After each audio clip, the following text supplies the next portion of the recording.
Our first reading today comes from the Old Testament, Jeremiah, the 8th chapter, beginning at the 18th verse where Jeremiah is mourning. My joy is gone, grief is upon me, my heart is sick. Hark the cry of my poor people from far and wide in the land. Is the Lord not in Zion? Is her king not in her? Why have they provoked me to anger with their images, with their foreign idols? The harvest is past, the summer is ended, and we are not saved. For the hurt of my poor people I am hurt. I mourn, and dismay has taken hold of me. Is there no balm in Gilead? Is there no physician there? Why then has the health of my poor people not been restored? Oh, that my head were a spring of water, and my eyes a fountain of tears, so that I might weep day and night for the slain of my poor people. The word of the Lord. Thanks be to God. Our New Testament reading comes from Luke's Gospel, chapter 16, verses 1 through 13. It's a challenging reading, so listen carefully. Then Jesus said to the disciples, there was a rich man who had a manager, and charges were brought to the manager that this man was squandering his property. So he summoned him and said to him, what is this I hear about you? Give me an accounting of your management, because you cannot be my manager any longer. Then the manager said to himself, what will I do now that my master is taking the position away from me? I'm not strong enough to dig, and I am ashamed to beg. I have decided what to do so that when I am dismissed as manager, people may welcome me into their homes. So summoning his master's debtors one by one, he asked the first, how much do you owe my master? And he answered, 100 jugs of olive oil. He said to him, take your bill, sit down quickly, and make it 50. Then he asked another, how much do you owe? And he replied, 100 containers of wheat. And he said to him, take your bill and make it 80. And his master commended the dishonest manager because he had acted shrewdly. For the children of this age are more shrewd in dealing with their own generation than are the children of light. And I tell you, make friends for yourselves by means of dishonest wealth, so that when it is gone, they may welcome you into the eternal homes. Whoever is faithful in a very little is faithful also in much. And whoever is dishonest in a very little is dishonest also in much. If then you have not been faithful with the dishonest wealth, who will entrust to you the true riches? And if you have not been faithful with what belongs to another, who will give you what is your own? No slave can serve two masters, for a slave will either hate the one and love the other, or be devoted to the one and despise the other. You cannot serve God and wealth. The word of the Lord. Thanks be to God. Well, as I told the first congregation at 8:30 this morning, and this will become more true as I move through the services, there are very few people that will be happier to see Alex return on Tuesday than me. When I was first asked to take this position, one of the questions raised was about preaching. For close to 30 years, I had preached pretty much every week. And so the committee was wondering, how are you going to feel if you don't have to preach every week? And I said, I am going to feel great. And now here I am again this week. So pray for Alex's safe return. Ads are coming at us all the time. And now, if any of you are Facebook users, they come up on Facebook. It's like they read our mind. And I've noticed that because I've been shopping through Amazon more, which is really a great thing. I'd be happy to help any of you learn how to do that. As I've been shopping through Amazon more, when I go to my Gmail, ads for what I just looked at on Amazon will actually come up on my Gmail account. Some of the advertising that seems to get a lot of traction these days is advertising about debt relief. If you owe less than $300,000 on your home, click here and we'll show you how to pay it off really fast. Obama wants homeowners to find debt relief. Dave Ramsey, the financial guru, he knows how to help all of us live a debt-free life. And I have to say that one of the most significant things that any political candidate can say right now that I will hear is that they are going to find a way to relieve school loan debt. Because I have 3 children with a lot of school loan debt. Our parable today speaks about debt relief, but not quite the way we might expect. We have a rich man who has just learned that his money is being mismanaged by an employee, a manager. So he calls the employee to him, he demands an accounting for all the work the employee has done, and he tells the employee, once you give me this accounting, you're done. It is a quick and sure dismissal, and we can almost feel that gut punch that comes when we lose a job. Our employee, however, is not so shocked by being dismissed that he can't figure out a strategy that will protect him. He's quick to say, I am not strong enough to dig ditches and I am too proud to beg, so I've got to find something else. So what he does is he decides that if he goes to these people that owe money to his employer and reduces their debt, then they will be favorable. They will look favorably upon him and welcome him into their homes so he doesn't have to worry about how he will provide for himself when his job is gone. Now, in order to truly understand his plan, we need to understand just a little bit about Jewish economics and Roman economics. In Deuteronomy 23:19, it states very clearly, "You shall not charge interest on loans to another Israelite, interest on money, interest on provisions, interest on anything that is lent." Jewish law clearly forbids the charging of interest. Who wants to lobby for that? However, the land in Galilee where Jesus is telling these parables is occupied by the Romans. And the Romans build their empire on charging as much interest as they feel like. Rich landlords were de facto loan sharks.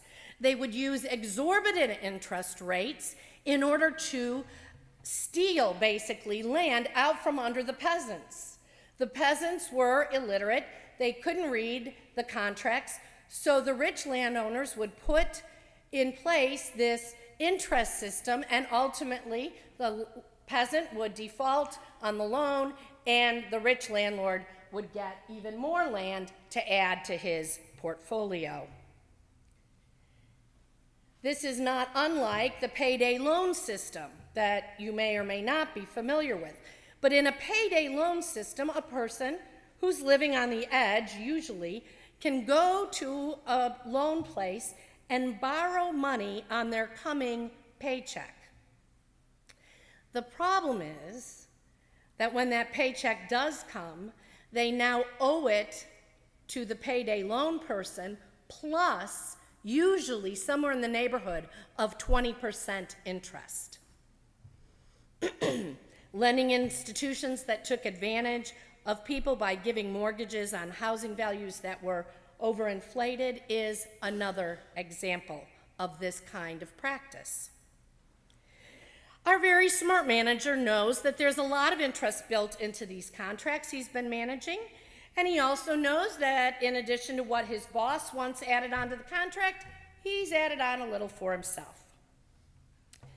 So he goes to his customers, he reduces their bill, and they're delighted. I mean, who wouldn't be?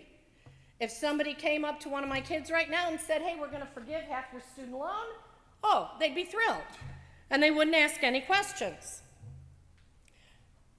The surprise in the parable comes when the employee returns to his employer, and when the employer finds out what he's done, he doesn't get mad at him. He commends him for his shrewdness. Now, whose example are we supposed to follow in this parable? Usually when Jesus teaches in parables, it's pretty easy for us to figure it out. The parable of the prodigal son is just before this parable, and that's very clear. The father represents God and God's generous forgiveness and mercy. The son represents us when we squander what God has given to us. Easy to figure out what we're supposed to do. In other parables in Luke, it's the parable of the lost coin, where you search for what is lost, reminding us that God will always search for us. Again, very straightforward. Now, this parable, we have two people that are cheating the system, and yet they're being commended to us. What are we supposed to do? Jesus confuses us further when he goes on to add to the parable the part about making friends of dishonest means so that we can be welcomed into eternal homes. What? The issue here is the tone of voice that Jesus is using. We all know that tone of voice is hard to read into emails or letters and text messages. How often have we misinterpreted what someone is trying to say because we've assumed a tone of voice that isn't there? In this statement about making friends by dishonest wealth so that we can be welcomed into eternal homes, Jesus' tone is sarcastic, because Jesus doesn't promise us homes, he promises us tents. Jesus is inviting us to an honest lifestyle that is a wandering lifestyle. And also, when we dig a little bit deeper and consider some of Jesus' other sayings or teachings around this parable, like no slave can serve two masters, for a slave will either hate the one and love the other, or be devoted to one and despise the other. You cannot serve God and wealth. It all gets a little confusing. But I think it points us to something bigger than just a parable about a dishonest manager. Remember, Jesus is going through the region of Galilee, and he is preaching and teaching and healing, and everything he does is basically turning current practices on their head. That's the problem with the Christian lifestyle in general. It asks us to operate in a way that is counter to our culture, to do things differently than what the world tells us. Jesus is inviting the people he meets to a new way of life, to a new understanding of God, to a new way of investing their time and their talent and their energy. Jesus is really a revivalist in Luke's gospel. He is reviving the understanding of a covenantal relationship between us and God and between us and neighbor, so that everything is a level playing field. In doing this, he is suggesting a more just economic context for the way we live our lives. And he repeatedly warns us that we cannot accumulate wealth at the expense of the poor and expect the eternal reward we desire. Now, truth be told, this parable is a tough parable for most of us. The rich man has made his wealth on the back of the peasants, and the manager has mismanaged money that isn't his in an attempt to procure his own wealth and security. Does the name Bernie Madoff ring any bells? Neither of these people prove to be an example that we want to follow, and really the whole teaching about serving God and wealth, or not being able to serve God and wealth, well, we don't really like to hear that. It forces us to get out of our comfort zones that we get to live in, because most of us, compared to the rest of the world, are wealthy. The point of this parable comes when Jesus says, probably sarcastically, "For the children of this age are more shrewd in dealing with their own generation than are the children of light." I suggest to you this morning that the point that Jesus is making is that we, the children of light, if we gave as much attention to the things that concern the quality of our relationship with God, things that concern our souls, as we do to the things that concern our finances, we would be better off. We would, in fact, be wealthier. Both the question and the challenge of this parable is found right here. Our Christianity will only begin to become real when we put the same energy into our faith practices as we do into our business practices, our financial planning, our exercising, our dieting, our studies, our children, and our household management. The employee in our parable is looking for security, and who can blame him? We all want security. But he goes about it in a way that is basically harmful to the other people. And the employer in our parable, he's looking out for his own wealth. He's managing his portfolio. He's just trying to make sure that he gets what's coming to him. But he's not thinking about his neighbor either. Neither person is considering the people of whom they are taking advantage in order to secure their own wealth. They aren't thinking about anyone but themselves. This week on Wednesday night, we had our first discussion on the chapter in We Make the Road by Walking. And Brian McLaren introduces a concept called aliveness. And he asks a really significant question. He asks, what is it that gets in the way of aliveness today? He suggests that one of the things that gets in the way of our aliveness is our continual striving for more and more material well-being. The mistake we make, brothers and sisters, is that we think the more we have, the more secure we will be. But we cannot serve God and wealth. And accumulating stuff or even money is not going to make us feel better or make us more secure. Brian McLaren uses the seventh day of creation as an example to us of what God truly intends for us. Listen to his word. That day of restful enjoyment tells us that the purpose of existence isn't money or power or fame or security or anything less than this. The purpose of existence is to participate in the goodness and beauty and aliveness of creation. And so we join the Creator in good and fruitful work and in delightful enjoyment, play, and rest. Here's the thing. We're the steward. We're the manager.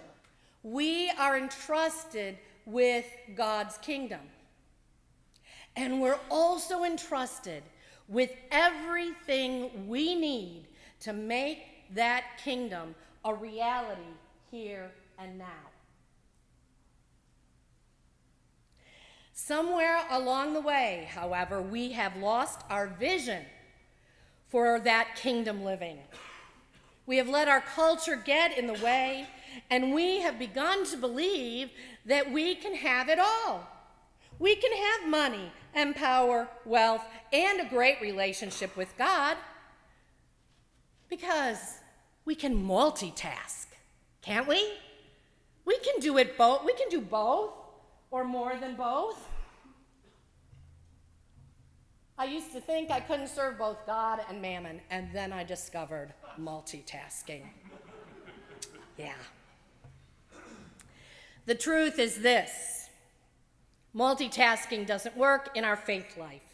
Jesus invites us to let go of conventional securities in life and live for Him.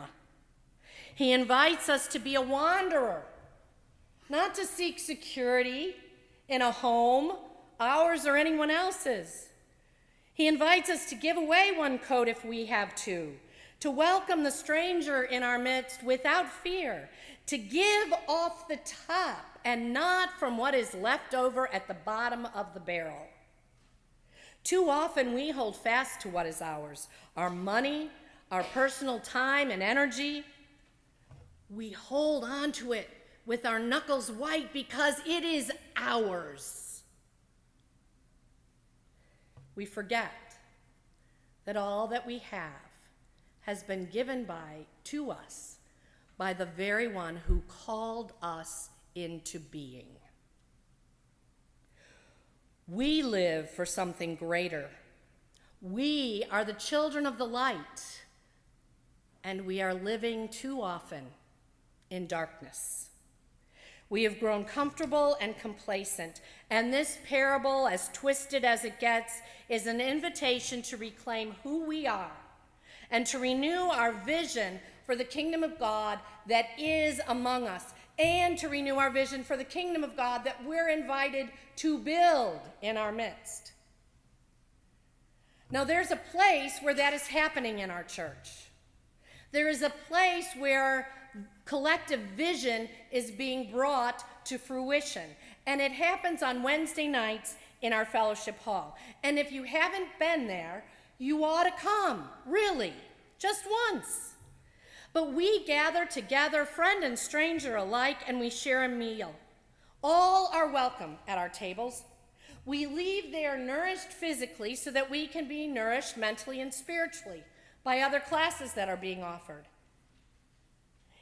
The fellowship hall is noisy and overcrowded and full of positive, life-giving energy. Energy that you have already made possible to some extent by the gifts you gave in our extra opportunity commitment giving, by the extra mission pledge that you made. Energy that is being made possible by the talent that many of you are already offering. So if you are not part of this vision of God's kingdom, come and be a part of what is happening here on Wednesday nights. Or if that isn't your thing, we're getting ready to start pads again, and that happens every Tuesday night, all night. So we have plenty of opportunities to be part of building God's kingdom right here at the corner of Dutton and Eastman. I also invite you to think about what it means in your life, in your work, and in your family to live for God. Studies are beginning to show that while we think we can have it all, we really can't. Not even women are very good at multitasking. When we try to do more than one thing at a time, everything suffers. Most of us who have tried doing more than one thing at a time would be sure to tell you that. We can't serve God and wealth. We can't serve God and ourselves. So let's try this. Let's try this. Let's serve God